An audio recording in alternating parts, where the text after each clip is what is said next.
আল্লাহর ওয়ালি মালিক ইবনে দিনার রাহমাতুল্লাহি আলাইহি প্রথম জীবনে বড় একজন মদ্যপানকারী ছিলেন, অনেক বেশি মদ পান করতেন।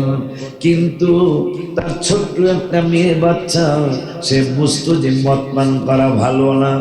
নাবালেক শিশু 10 বছরের বাবুটা আইসা মদ ফালাইয়া দিতেন। আর মালিক ইবনে দিনার রাহমাতুল্লাহি আলাইহি তিনি রাগ করতেন, গোসা হইতেন। কিন্তু একদিন শবে বরাতের রাতে, সুবহানাল্লাহ, শবে বরাতের রাতে তিনি ঘুমিয়েছিলেন, ইবাদত করে একটু ঘুমাইছেন।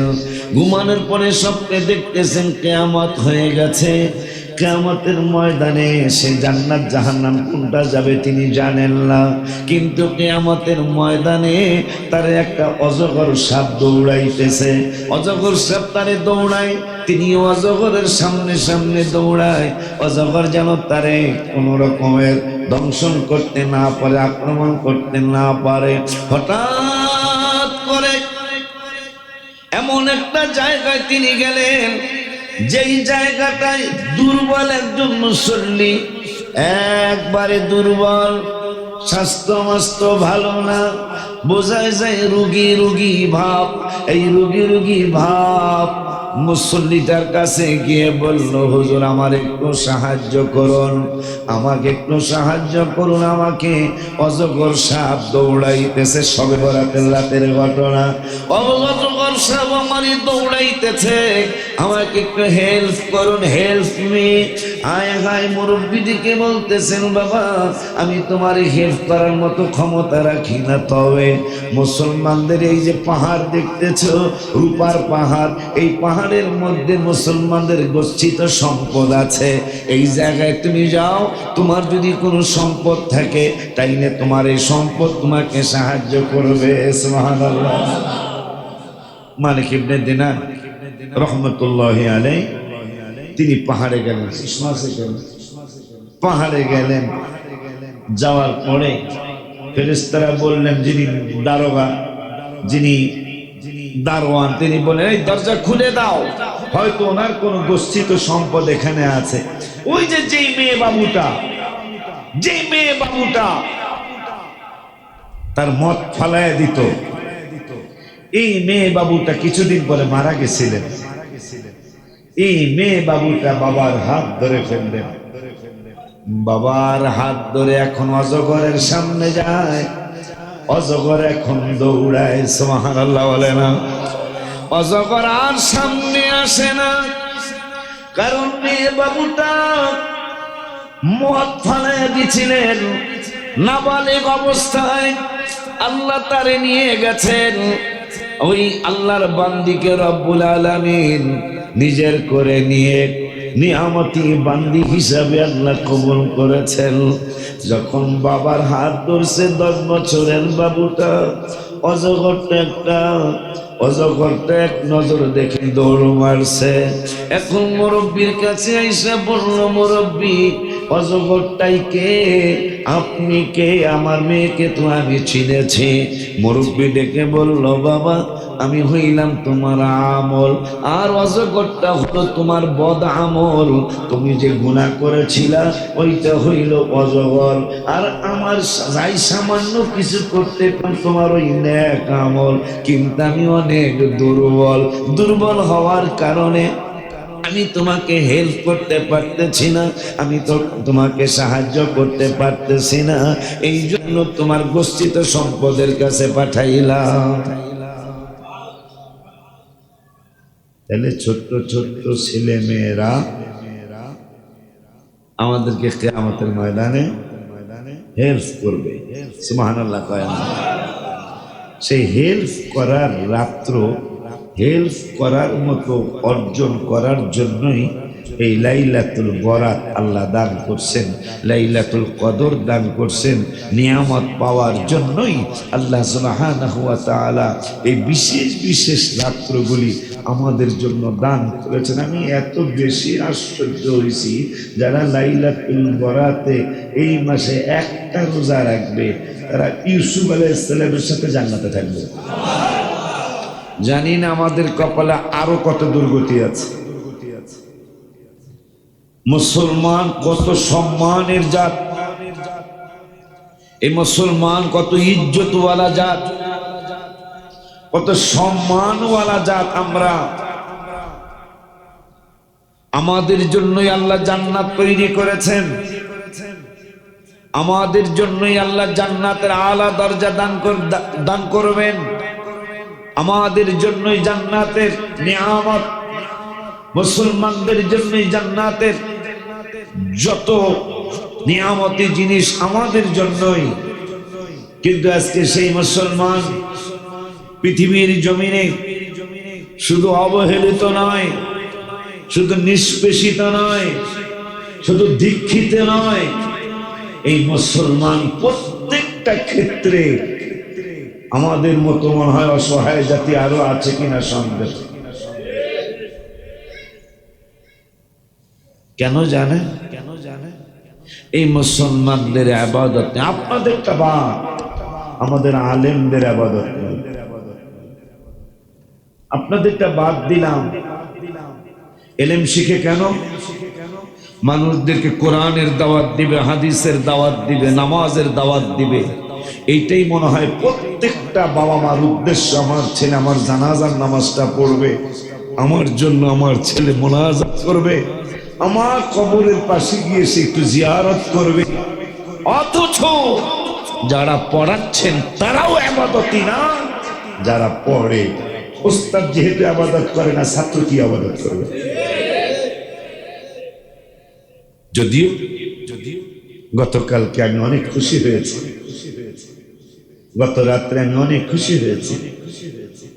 দেখলাম রাত্র 4:30টায় আমার হাফখানায় বাবুরা পড়তেছি, ইয়া নবী সালাম আলাইকা ইয়া রাসূল সালাম আলাইকা ইয়া হাবিব সালাম আলাইকা সালাতুল্লাহ। আমি ঘরে, আমি আমার 3 তলায় 4 তলায়, একে তো নাচনিয়া বুড়ি, আরো পাইছে ঢোলের বাড়ি। আমি যখন শুনলাম 4 তলায় ওরা বলতেছেন, হে হাবিব সাল্লাল্লাহু আলাইহি সাল্লাম আপনাকে সালাম, ইয়া রাসূলুল্লাহ সাল্লাল্লাহু আলাইহি সাল্লাম আপনাকে সালাম। আমি গজলও তো লিখেছি। তাহাজ্জুদের ট্রেনিং চলে বহুদিন ধরে, সালাতুত তাসবিহ নামাজ মাসে একবার পড়ে, খুশির সীমা। গতকালকে আমরা সালাতুত তাসবিহ পড়েছি আমি সহ। খুশির সীমা নাই, শুকরিয়া জানাই, ইয়া নবী সালাম আলাইকা আরো সুন্দর লাগে, ইয়া নবী সালাম আলাইকা জিন্নুরাইনের বাগে অনেক ভালো লাগে, জিন্নুরাইনের অনেক ভালো। পাগড়ি মাথায় জুমায় ছাত্র আসে অনেক আগে, পাগড়ি মাথায় জুমায় ছাত্র। মানুষ শ্রেষ্ঠ জাত, সেই শ্রেষ্ঠ জাতের মধ্যে মুসলমান আরো শ্রেষ্ঠ। আজকে সেই মুসলমান সারা বিশ্বে আমরা অপমানিত, লাঞ্ছিত, অবহেলিত, নিষ্পেষিত, দীক্ষিত।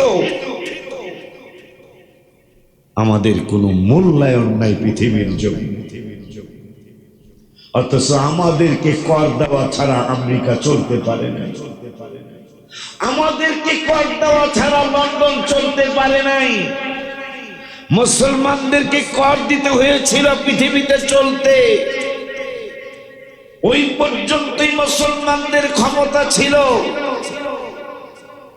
একটানা 600 বছর, 600 ইয়ার্স মুসলমানদের হাতে ক্ষমতা ছিল। একদিন, 2 দিন, 6 মাস, 1 বছর নয়, সারা বিশ্ব এই মুসলমান একটানা 600 বছর আমরা পরিচালনা করেছিলাম।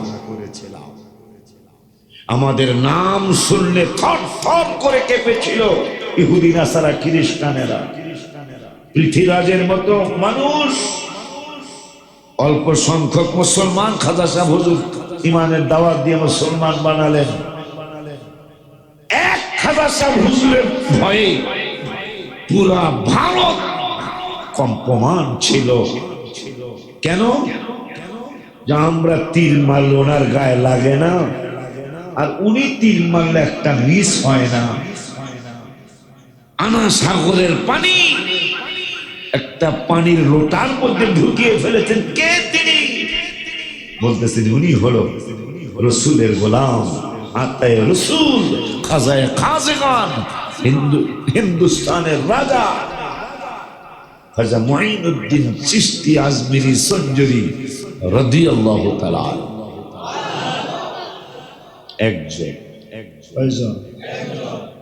একজনের ভয়ে সারা ভারত কম্পমান। সুলতান মাহমুদ গজনবী রহমতুল্লাহি আলাইহি অনেকগুলি যুদ্ধে বিজয় হয়েছে। কোথায় গেল? কবি নজরুল দুঃখ করে লিখেছিলেন, মনে হয় দুঃখ নিয়ে লিখছেন। আল্লাহতে যার পূর্ণ ঈমান, কোথা সে মুসলমান, কোথা সে মুসলমান। আল্লাহর উপর পূর্ণ ঈমান, সেই মুসলমান মনে হয় কবি নজরুল 1900 শতাব্দীতে পায় নাই। এই জন্য মনে হয় লিখেছিল, ত্রিভুবনের প্রিয় মোহাম্মদ, মেরে প্রিয় মোহাম্মদ এলো রে দুনিয়ার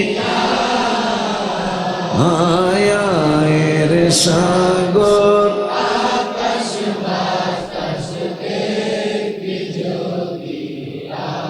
গজলটা তো বলতেছেন, কিন্তু খেয়াল কি করেছেন? আমরা হইলাম শ্রেষ্ঠ জাতি। কবি নজরুল নবী দেখার জন্য আমাদেরকে ডাকেন নাই। গজল তো বলতেছে বাচ্চারা, আর কি অর্থ খেয়াল করেছে? গত 1900 শতাব্দীর গজল এটা। কবি নজরুল বলল, আকাশ নবীকে দেখে যাও। কেন? তুমি তো আকাশের শ্রেষ্ঠ। মুসলমান, তুমি তো সূর্যের থেকে শ্রেষ্ঠ। হ্যাঁ, তুমি তো চন্দ্রের থেকেও শ্রেষ্ঠ। তুমি তো আল্লাহর সৃষ্টি জীবের মধ্যে শ্রেষ্ঠ জাতি। কবি নজরুল তোমাকে ডাকেন নাই। মনে হয় কবি নজরুল খেয়াল করেছিলেন মুনাফিকের সংখ্যা অনেক বেড়ে গেছে। গত শতাব্দীতে মুনাফিকটা বেশি শুরু হয়েছে। 1900 শতাব্দীতে, 1900 শতাব্দীর প্রথম দিক দিয়ে মুনাফিকের সংখ্যা বেশি বেড়ে গিয়েছিল। আব্দুল ওয়াহাব নজদি, এই বেয়াদব, গত শতাব্দীতে তার জন্ম হয়েছিল। এই বেয়াদব বাদশার পরিবারে গত শতাব্দীতেই শাদী করে ক্ষমতা অর্জন করে সুন্নি হাজারো হাজারো পীর মাশায়েখ আলেম ওলামা সৌদি আরব থেকে বিদায় করে দিয়েছিলেন। এরপর আল্লাহর ওলিরা উদাহরণ রেখে গেলেন। কি উদাহরণ রেখেছেন জানেন? যিনি একটানা, যারা একটানা অনেকগুলি বছর হজের খুতবা দিয়েছিলেন, তারা পুরাটাই অন্ধ। আল্লাহর ওলি বলেছিল, তোরা আমাদের সাথে বেয়াদবি করছিস, মৃত্যু তো একদিন হবেই হবে। মনে রাখবি, তোদের বংশ পুরুষ যারা কেউ শোকালা হবে না। আল্লাহর ওলি বদদুয়া করেছিলেন। এই জন্য নবীজি বলেছেন, ইত্তাকু ফিরাতাতাল মুমিনিন, মুমিনের নজরকে ভয় করো, সাবধান, তোমরা সাবধান। আল্লাহর হাবিব বলেছেন তিরমিজি শরীফে, ইত্তাকু ফিরাতাতাল মুমিনিন, তোমরা ইমানদারের নজরকে ভয় করো, আল্লাহর ওলিদের নজরকে ভয় করো। আল্লাহর ওলিদের নজরকে তোমরা ভয় করে চলো। কেন জানো? ইয়ানজুরু বিনুরিল্লাহ, রাওয়াহু তিরমিজি। আল্লাহর মুমিনেরা আল্লাহর নজরে দেখে থাকে। হায় হায় হায় হায়। আল্লাহ রাব্বুল আলামিনের মেহেরবানি যে লাইলাতুল বরাতের মাসে, শবে বরাতের মাসে মসজিদে আসছি আজকে থেকে। পারলে একজনকে দাওয়াত দিবেন এক সপ্তাহে, প্রতিদিন লাগবে না। কয়জন? এক সপ্তাহে একটা বন্ধু, সেই বন্ধু আপনি যার সাথে বন্ধুত্ব করেছেন, এই আব্দুল রহিম, আব্দুল রহিম, আমার কথা বলো, ইয়াকে পাঞ্জাবি পরে টুপি পরে সুন্দর করে আসতে বলে, ইউসুফকে চোখ, এই যে ইউসুফকে বলে চোখ, আমার কথা বলো, আপনার নামাজ পড়তে যেতে হয়েছে। তো আমাদের কোথায় আমরা ছিলাম, আজকে কোথায় আমরা নেমে আসি?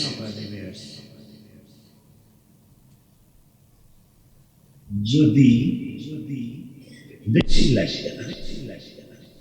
আচ্ছা, আপনাদেরকে একটা প্রশ্ন করি, আপনার ঘরে জামা, গেঞ্জি, পাঞ্জাবি কয়টা আছে? আনুমানিক 30। খুব কম। তোমার ঘরে পাঞ্জাবি, গেঞ্জি, শার্ট কয়টা আছে? এক দেশ। আলী হোসেন কয়টা হইব? পাঞ্জাবি, শার্ট, গেঞ্জি 20-30টা। আমার মনে হয় এমন কোন ঘর পাওয়া যাবে না যেই ঘরে নরমাল হোক, ভালো হোক, মধ্যম হোক, আমার গইলে কাঁদতে বলেছে।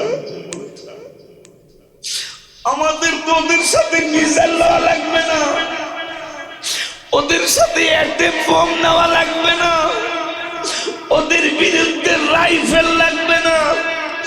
এমন কোন ঘর নাই, এমন কোন ফ্যামিলি পাওয়া যাবে না যেই ফ্যামিলির প্রত্যেকের অন্তত 5 বছরের জামা কাপড় ঘরে জমা নাই। আমার মনে হয় খুব কম পাওয়া যাবে।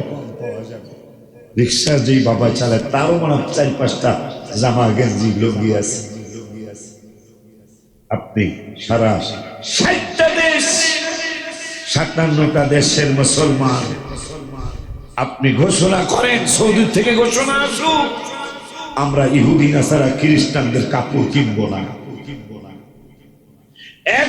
মাত্র 5টা বছর, 5 বছরের কাপড় আমাদের সবার ঘরে আছে। ওরা আমাদের পায়ে পড়বে, ওরা আমাদের পায়ে পড়ে যাবে। তোমাদের সাথে যুদ্ধ নাই, কারণ মুসলমান সবচেয়ে আরাম প্রিয় সুখী মানুষ। আমাদের মতো তারা জামা কাপড় কিনে না। কথা বলেন না কেন? তাদের যান, তাদের ঘরে যা পাবেন 2 থেকে 3টা শার্ট গেঞ্জি পাবেন। আমাদের ঘরে ওই যে আমার এক বাপে আমার 1-150 পাবেন, 1-150 পাঞ্জাবি, গেঞ্জি, লুঙ্গি বা শার্ট পড়তে কয় বছর? 20 বছর তো শেষ হইব না। মুসলমান মাত্র 2টা বছর, 5 বছরও লাগবে না। আমি 5 বছর বেশি বলেছি। 2টা বছর যে তোদের কাপড় কিনবো না, তোদের কাছে তেল বেচবো না, আর তোদের কাপড় কিনবো না, তারা আমাদের পায়ে পড়বে। কারণ আমাদের মতো কাপড় চোপড় অন্য কোন জাতি কিনে না। আমাদের যুদ্ধ লাগে লাগে আব্বাজানরে আমার কথাগুলো দুঃখ নিয়ে বলছি। শতকরা 90 জন মুসলমান নামাজ পড়ে না। 90, এর কম হবে না। সাপ্তাহিক কেউ আছে, সাপ্তাহিক মুসল্লি আজকে,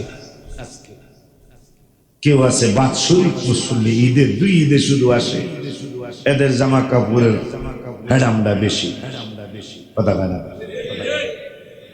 যারা রোজা রাহে নাই আইতেছে তো রোজা, এখন ঈদের ছোটপাটটা, ইফতারির ছোটপাট, অথচ হ্যাঁ রোজাই রাহে নাই। এই জন্য অনেক ঘরে দেখি ড্রয়িং রুমে তসবি টানায় রাখে, ড্রয়িং রুমে তসবি টানায় রাখে, যায় না নজর 3-4টা। এরা স্বামী স্ত্রী কেউই নামাজ পড়ে না। এরা বুঝে দেন আমরা নামাজি। কথা বলেন না কেন? হায় হায়, মানুষ কত চালাক, কিন্তু আল্লাহর কাছে কি চালাকি চলবে? চালাকি চলবে? এই জন্য আল্লাহ বলছেন আমার কারু আমার কার আল্লাহ, আল্লাহু খায়রুল মাকিরিন। তোরা আর কত বড় বকরবাজ, আমি আল্লাহ মহা জ্ঞানী। আব্বা জানলারে আমার এই মুসলমান কেন ধ্বংস হচ্ছে? কেন আমাদের ইজ্জত এখন আর নাই? কেন আমাদেরকে তাদের খেলার পুতুল বানালেন? তারা জানে আমরা মুসলমানরা কোন কোন জিনিস আমাদের পছন্দ। আমি ভেঙ্গে আর বলতে পারলাম না, মনে হয় বুঝে ফেলেছেন। আমাদের কোন কোন জিনিস আমাদের বড় ল্যাপসা, কোন কোন জিনিস আমাদের বড় প্রিয়, এইটা তারা বুঝে ফেলেছেন। বুঝার কারণে যা যা করা দরকার তারা তাই করতেছে। কি মোবাইল দিয়া, কি মেয়ে দিয়া, কি বিভিন্ন রং তামাশা দিয়া তারা আমাদেরকে একবারে ঘিরে ফেলেছেন। কারণ মুসলমান যদি ইমানের সাথে আমল করে, এই মুসলমান আবার সেই বাদশার জাত হয়ে যাবে, আবার পৃথিবী তারাই পরিচালনা করবে। আমার আল্লাহ সুবহানাহু ওয়া তাআলার মেহেরবানিতে এই বাদশার জাতকে আমার রব্বুল আলামিন ভালো রাখার জন্য, বাদশাহ জাত বাদশাহ থাকার জন্য আল্লাহ লাইলাতুল বরাত দান করেছেন। বাদশার জাত বাদশাহী করার জন্য আশুরা দান করেছেন। এই বাদশার জাত বাদশাহী করার জন্য এই দে মিলাদুন রাসূল সাল্লাম দান করেছেন। এই বাদশার জাত বাদশাহী যেন করতে পারে এই জন্য ফাতিহা ইয়াজদাহুম দান করেছেন। এই বাদশার জাত যেন বাদশাহী থাকে এই জন্য রব্বুল আলামিন আখরি সাহার সংবাদ দান করেছেন। এই বাদশার জাত যেন বাদশার মতোই থাকে এই জন্য সবে বরাত দান করেছেন। বাদশার জাত যেন বাদশার মতোই থাকে এই জন্য লাইলাতুল কদর দান করেছেন। বাদশার জাত যেন বাদশার মতোই চলতে পারে এই জন্য লাইলাতুল মেরাজ দান করেছে।